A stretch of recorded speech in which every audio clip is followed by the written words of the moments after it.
What is going on, everybody? It is Howie DC on the third here with the Carolina Daddy. Alex is out today. I believe he's traveling, right? Yeah, he's out west somewhere. He's out west. So it's just us today. We don't have any fancy questions like last week. But we did decide that we were going to talk about something pretty cool. We were going to do Reddit. We were going to do Reddit reviews. But we couldn't find anything interesting, you know. I don't really know how to look it up like he does. Alex is good at all that. We're just two honkies that don't know what we're doing. So what are we talking about something different today though? Yeah, well, we read something on Reddit that I thought was interesting that we should talk about. Okay. Is something about, do vegans think that humans are animals or something? Or who's more important, is humans or animals? Yeah, something like that. Something along those lines. We were just talking about it just a second ago, and we both had some very good points. So go ahead. What were your good points, Howie?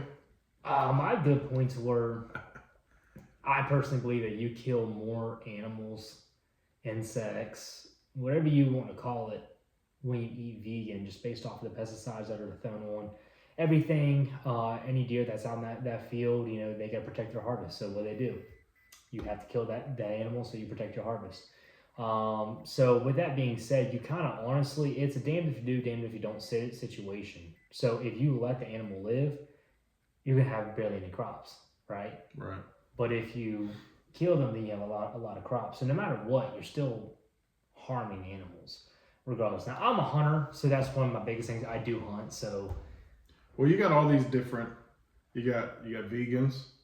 You got vegetarians. What are vegans? They only. Vegans. Only what? Vegetarians only eat vegetables. Right. Vegans eat plant-based meats, I thought, right? Oh, I mean, you're the, I don't know. And then you got carnivorous, and then you got Episcopalians, pescatarian. Episcopalian, that's a church. That's a church. What's the pescatarian? What's them? I don't know, something like that. Something like what? Nothing was said. Anyways, I've never understood all this stuff, right? I'm a meat and tater kind of guy. Yeah. So it's almost unnatural for us to not hunt. Yeah. That's the way I see it. Is we've always, I mean, everyone that's, you know, been around for all these years, man, that's what we've always done. You know what I mean? Like, that's just always what we've done, is hunted for thousands of years. So for me, it's like a weird concept to not hunt. You know what I mean? So we're going to talk hunting today, right? And I've got a few hunting stories, but you're daddy of the woods, sorry, plural, not singular, not one wood, but the wood, all the woods. Or king of pines, it's fine. You know, whatever. I'm guessing that you have some good stories, I got right? so many good ones. But I'm going to start with one, and I thought I was going to die and or go to prison, but I'll start with that one.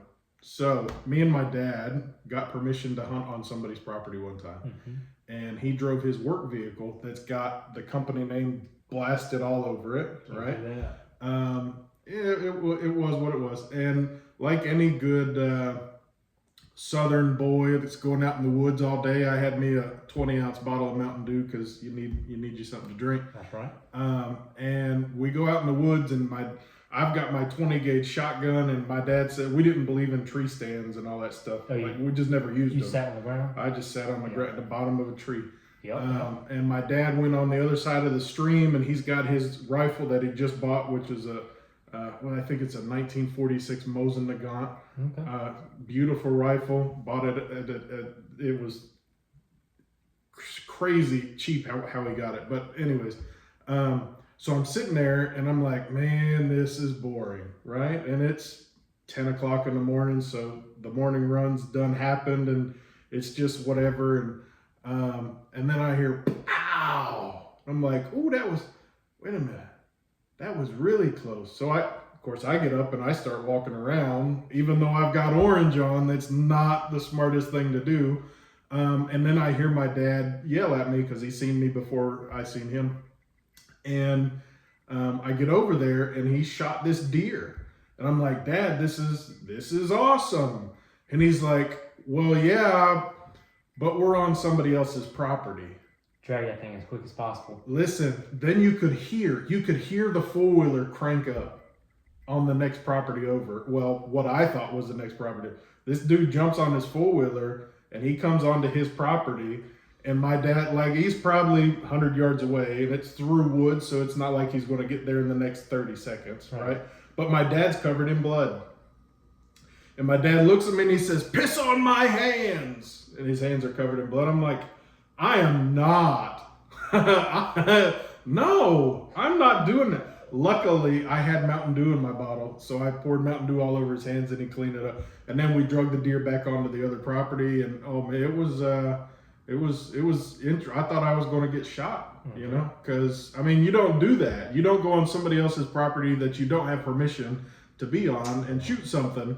That whatever you shoot does not belong to that person, but the property that it was on does. And it's never a good idea. You don't know how people are going to react to that. Yeah, never. I mean, I have too many hunting stories, man. I got the good, the bad, the very good, the very, very bad. How many deer a year you shoot? Last year, how many was it? Come on. Oh, one of those. How many did you legally take home? We're not editing this. Oh, we're editing this. No, we're not. There's no reason to. Just keep going. Why am I telling myself to the camera? How many did you legally tag? You get what, 5 tags in Virginia? 6. 6. 3. Okay. Well, there ain't nothing wrong with that. I mean, listen.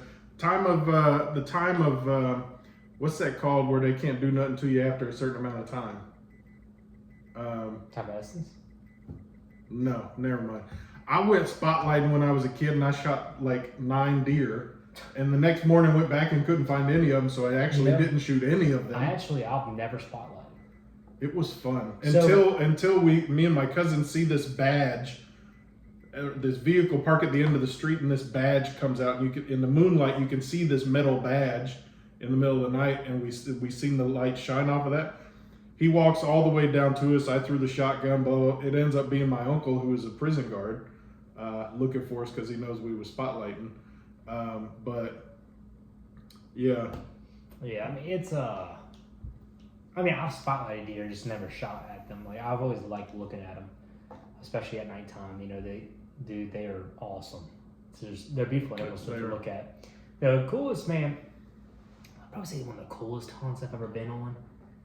Didn't shoot anything, but just watching the woods just come about. Man, I get out to my tree stand. I'm all snuggled up, and it's like 22 degrees. Hands are a little cold. I'm sitting here blowing into my hands. You know what I mean? Mm-hmm. And I had like a little hand warmer, so I put one in my pocket. I'm blowing it on this hand, and I would switch. Right. And because I don't believe in hunting with gloves. Not that I don't believe in it. It's just hard sometimes, especially with a muzzle loader. We have to pull back the hammer, and if you don't pull back all the way, you just let it go, it's on fire. Yeah. So you have to be quick with that. Yeah. So, man, I swear to you, this little basket rack 4-point jumps out 5 feet from my stand. He knew I was there, because as soon as he popped out, looked straight into the tree stand. Oh, he knew you was there. Dude, we locked eyes. And I'm like, don't move. I don't want him to blow or anything. So he walks into, my food plot, XYZ, and he just moseying around. But every few seconds, he would turn right to my stand and look up exactly where I was. Didn't see, he knew something was there, but did not know he was being hunted, but he just knew something was there. He was a young buck, too. If this was a mature buck, they would have never have walked out. No. So I'm sitting there, he's just still 15 minutes just going around. He's at the other side. He looks into the other woods. I put him through my scope, and I look at him. I'm like, man, I could take him right now. Right now. But I was like, something told me, hey, let him walk. Yeah. You know what? He'll be a bigger buck next year. Let him walk. I'm like, all right, cool. I let him walk. 30 minutes later, I hear something trot behind me. Through the woods. Look back, it's a doe. We're in the middle of a rut. Like we're in the middle of the rut. 30 minutes after that, a nice 6-point behind me. Following that doe, but it's all wooded behind me. So I'm like, I go, Rah! And he stops. And I try to feel my gun back there, but as soon as I stopped him, there was so much brush everywhere. I mean, it would have been foolish of me to have taken that shot. Foolish. Because what if you didn't get a good shot? Yeah. He could have ran for a mile. There's no need for that. So I was like, I let him walk too. I walked inside and I was like, that was a hunt. But I remember a hunt before that, like this exact same season, man. I remember watching these deers walk through the woods, 5 of them at a time. You know, it was 4 does and 1 buck. And I'm sitting in my tree stand posted up. I have my bow on me. You know, it was archery season. Right. It's that these deers walk straight to me right under my stand. Gosh. I'm not even joking. I could have literally jumped on top of this deer. Like, that would have been something to see. that would have been awesome. So the thing is, like, seeing them so close to you is something that's just like different. And a lot of people, man, when they think about, you know, hunters like us, they think that we're just, you know, bloodthirsty people that just want to kill things. Now, dude, we're actually out there. I tell people this all the time. You will never understand the beauty of nature until you have watched a deer walk in front of you and you had no intentions on shooting it at all. You're letting it just walk around and just see how beautiful it is. Or having a turkey walk out into the field and just like, it doesn't know you're there. It's beautiful. So I used to go to my ex-wife's family lives in Ohio and West Virginia. Well, you got the big deer over there. Oh my gosh. Like her stepdad lives on like 3,000 acres and his rent, it's crazy. His rent is to control the deer population. Right. So, I mean, he's always got deer meat in the freezer and it's a control thing. If you let it go too much, it'll cause a lot of problems. But, so I'd go up every year and go sit in the tree stand for 14 hours. And the most memorable one, I never shot anything. Mm-hmm. I shot the gun a few times, but I never shot at anything. Mm-hmm. I saw a lot of stuff, but it was more about the relaxation. And I had a rifle or a pistol with me just to protect in case something happened, right? Right. Because them are some scary woods, I'm just saying. But the most memorable one was Christmas of 21. Or it was January, and it was like three and a half years ago. And it had been snowing for a couple of days, and we go up to West Virginia, and it's right around Christmas, and I'm like, all right, next morning I go sit out in the tree stand, and it snowed all night, the night before. Right. And I get in this box, and I sat down, and I'm like, oh my God, and it's on a power line. It's miserable. Right? So, like, it's beautiful. But miserable. It's freezing cold. But I mean, everywhere you could see, you could look up the power line, down the power line, across into the trees that had thinned out because it's dead of winter. And you could see it was so beautiful. And I took several videos, and it just listening to the snow fall,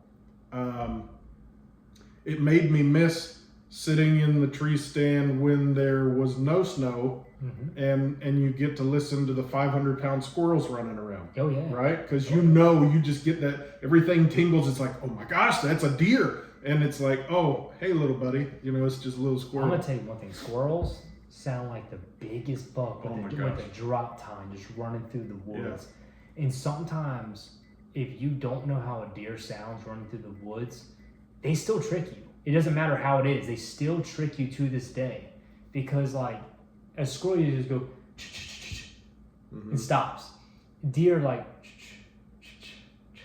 right. But if you cannot decipher the 2 different sounds, oh man, every squirrel that's running through that woods right now sounds like the biggest buck of your lifetime. Yeah. You want to hear a scary one? Go ahead. I was turkey hunting with my neighbor, and man, I'll tell you this. So we're going through the woods, XYZ. And we see this gobbler, right? I'm like, I'm about to kill me my first turkey. That's my first time turkey hunting. So we're walking. We hear something in the woods next to us, just absolutely following our steps. Oh wow! I'm like, whatever. It's probably just a rabbit or a squirrel or something like that, right? So we get down there behind this bush. We're like, there's our turkey. Right there, dude. We were like, there's 3 of them. Sure enough, one turns around, it's a baby cub. It's a baby black bear. Oh, wow. It's a cub. I looked With the turkeys? There was no turkeys. There was no turkey. They were behind, so we thought that the turkeys were all like sprawled out, all hot and all that. It was a bear. It was 3 cubs. Oh, So that's what was following you.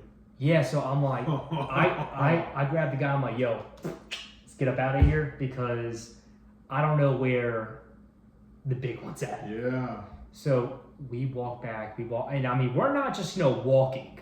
We're making a lot of noise. No, like it was a dirt road, so it was quiet. Oh. But we were trying to be as quiet but fast out of there as possible. We get to the end of the road and we see I swear to you, a 6'7" black bear stand up. I grab my turkey gun. I'm like, dude, I'm about to blow this thing's head off. If this thing charges now to understand, that's self-protection. Yeah, it is. It is because we're not just blowing bears out of the middle of nowhere. But in my mind, I'm like, this thing's going to come after me. Right. And sure enough, it just wants to know, hey, I'm here. Y'all need to back up. So we just start backing up very slowly and just keep going. After we're out of its sights, I'm like, hey, I don't want to do this no more. We're gone. What about the turkeys? I didn't care at that point. I didn't care because, I mean, who wants to look at this thing was massive, man. As soon as I saw it, I'm not joking, I've never grabbed a gun as quick as I ever had. It was from my shoulder, and I really, like the Western movies where they just slide it around and you already had it. Yeah. That was me. And it was a scary just deal. And it was like weird, right? Because you're out here for this small little bird. Yeah. That's really not that small, like 40 pounds, but like you get the gist. A small little bird. You walk up on 3 cubs, and next thing you know, don't know if it's a mom or dad. I didn't check, but I just knew that I saw something stand up. No and reason I was like, to check. I'm ready to get out of here. Right. I got another story that is probably one of my most unbelievable stories. No one ever believes it whenever I tell the story. But my buddy was with me, and when he tells the story, everyone's like, dude, that's not believable. And then he calls me each time, hey man, tell him about the story of when this happened. I'm like, oh yeah, that's the realest thing in the world. So we wake up, we go to the hunt club. It's probably 5 a.m., pitch black dark. So our boy Smitty he already got up in his climber in his tree stand. I'm sitting on the ground in a ground blind. And Dylan was going to be in a tree stand, over yonder a little bit. So we're like, all right, cool. It's muzzleloader season, first day. So we're walking down this path, and he has this little green light right here because we don't want to. Green light, they really can't see. It's the white light that they can see. Right. So we're walking down this road. It's probably a mile walk. So we see something, down, and it's small. It just keeps going back and forth on the road. Just back and forth. And he's like, what do you think that is? I'm like, I looked at my scope, and at this point, it's pitch black. I mean, I can only see its eyes. I'm like, man, it's probably just a squirrel, man. Let's keep busting forward. So we walk about 20 more yards, give or take. This thing's coming towards us. Uh-oh. It's coming towards us, but not in like a fast pace at all. So I'm like, dude, what is that? And my boy D Shep, he was like, shoot that MFer. I don't know what it is. Shoot that son of a bitch. And I'm like, dude, I'm not wasting a bullet on that thing. I'm like, I don't know what it is. So we just stand there at this point. Mm-mm. This thing keeps getting closer and closer, zigzagging the whole time. It was a fox. Uh-oh. And it was curious of our light. Yeah. But when it's pitch black dark, you don't know if it's a fox that has rabies. Yeah. So because most things will just. Well, what did he say though? What did what? What did the fox say? That's such a dumb song. Anyway, so it is a dumb song. I'm sitting here, and he's like, and he's like, dude, I'm starting to get uncomfortable with how close this thing's getting. I mean, this thing's probably 20 yards away now. Oh, wow. So did it end up getting scared and running? Oh no. Oh.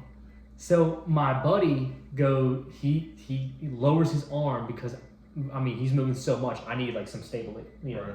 He lowers his arm because he's probably 6 foot something. I'm 5'9", and he says, "Dude, I can't see through my scope. You're gonna have to take it." I'm like, "All right, cool." So, remember, all I can see every once in a while is just its tail, and that's it. So, the sights I had to go off of was a small ass 2 eyes.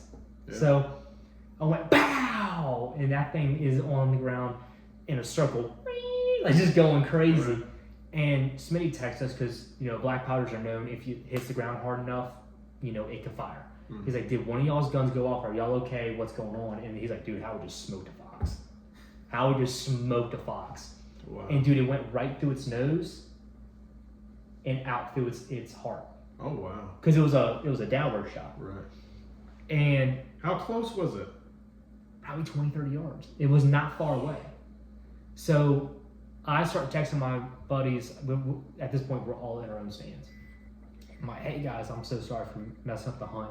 Like at 5 a.m. this morning, I just shot that my gun killed a fox. Like I'm sorry that in this net. Which by the way, a fox you can kill anytime. It's a varmint. You can kill them." He's like, "Nah, dude, it's all good." He said, "Just wait till 8 a.m." 7:59 comes around. I'm about to kill my first buck. This thing walks out. I put that thing right in. Well, the bad part is I was on TikTok. And literally, I did no sound, just watching videos. And I look up, 6-point buck right here. I'm like, "All right, damn." Put this thing right in my scope, right? My buddy crossed the way. Bow! And I'm like, Right when he was wow. right there. And I was literally going to pull the hammer back. I'm like, Did dude, he I'm not. jump? Oh, yeah, dude, almost ran me over. Oh wow. Because again, they can't see the blind. Right. Almost ran me over. So I'm like doing this, right? And this and that. I text them, I'm like, "I don't know who just shot, but y'all better have killed a monster." Dylan says, "Dude, run out to the road right now and tell me what that is." I run out to the road, 10-point, Wow. monster buck. And he's like, "Oh my gosh, blah, blah, blah, blah." I mean, dude, he shot that thing from 175 yards away. Wow. And dropped it right where I was saying. I'm like, "Hell yeah." So we get out and we take and this is a notorious photo. He has his 10-point buck and I have my little fox and we're holding it up. The cool thing about that, I got my fox mounted and he got his 10-point buck mounted. Okay. So right now in my garage in Virginia, I have my fox, and in his house he has that 10-point buck. Now, would you believe that story? I mean, there's no reason not to, knowing that foxes. Yeah, but if you just move. heard it, but if you just heard that story from somebody random, would you believe that story? Yeah, I mean, the fox can't see you, Right. and it doesn't know what you are, and it's a curious animal. But to most hunters, they don't want to believe that story because it's a badass story. Oh yeah, it's You know one of what I those. My fish is this big. Exactly, Yeah, exactly. yeah. So a lot of people, like when we tell that story, that's why I'll call Dylan or he'll call me and say, "Hey, tell me that story about the fox and the buck." I tell the story and they're like, "How does he know exactly what happened each time?" I'm like, "Because we were together. Right. This is what happened." But that's probably that's my all-time favorite hunting trips. That one right there. That one that was a cherry on the top, man. We got a double piece right there. Don't even matter. I didn't care if I killed a deer that day or anything. Well, we're gonna start wrapping it up. But one thing, when me and you first met, Mm-hmm. a couple days later, we went and had drinks and got burgers and talked shop. One of the things we talked about a little bit was hunting, Yeah. right? Mm-hmm. And we talked about hog hunting. Yeah. We should go hog hunting.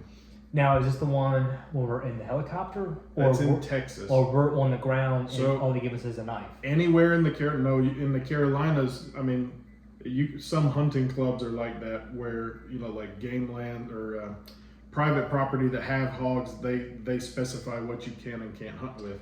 But there are places you could just go whatever. But in the Carolinas, as long as you have a valid hunting license, there's no season, there's no limit on hogs, there's no time of day you can't shoot a hog. And fresh wild hog meat is amazing. Yeah, I just don't know as of right now. I mean, dude, I'm a 100% purebred man. but I don't know if a hog running at me 25 miles an hour, all you have is a knife With tusks that 6, big 7 inches that long. can gash you open. Man, Man, I'm a big boy, but I don't want to lose none of this, you know? yeah. But no, yeah, we should definitely do that. That would be really, really fun. Of course, you know, in respect to everything, I just want to put this out there. When we kill our animals, we eat what we kill. That's one thing. Like me and my boys, we don't trophy hunt. We trophy hunt for antlers, but we still eat the meat, right? So I wanted to put that out there because there are some people out there that do just trophy hunt. They don't give a damn about the meat. We don't. That's not how we live. And there are ways, as an educational tool item, there are ways if you only go hunting for trophy antlers and You stuff. have to do something. You dispose of the meat properly. There are nonprofits that will take that meat Yep. and feed people. There Yep. are what are they called? I can't. The word just escaped me.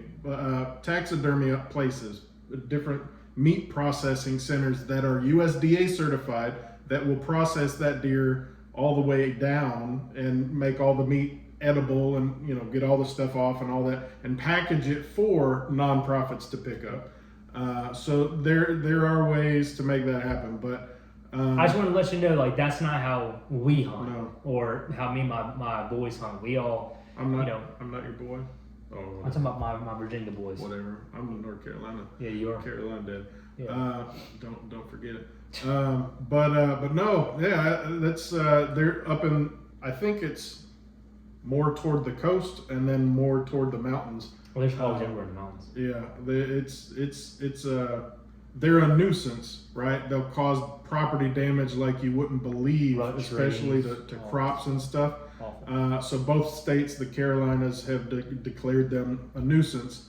Which is okay. And it's good food. It's good meat. Yeah, If they you are cook just, it right. but they are disgusting though. You The way that they are, yeah. you just walk up to them and you, oh man, they are disgusting. Yeah. Like javelina. Have you ever walked up on one of them things? No.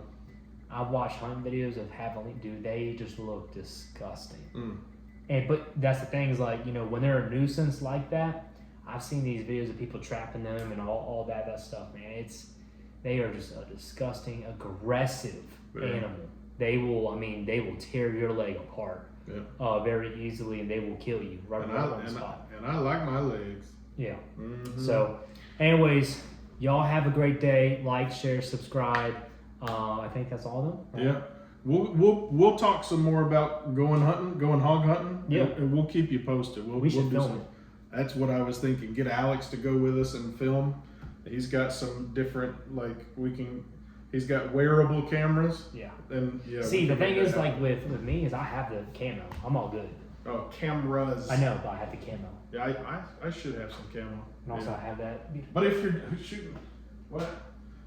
Listen, I got my 30-30 at the house, and I want to go shoot it. There you go. Come Just on. saying. Let's do it. Y'all take care. Have Take a great care. week. We'll talk to y'all soon. Be good.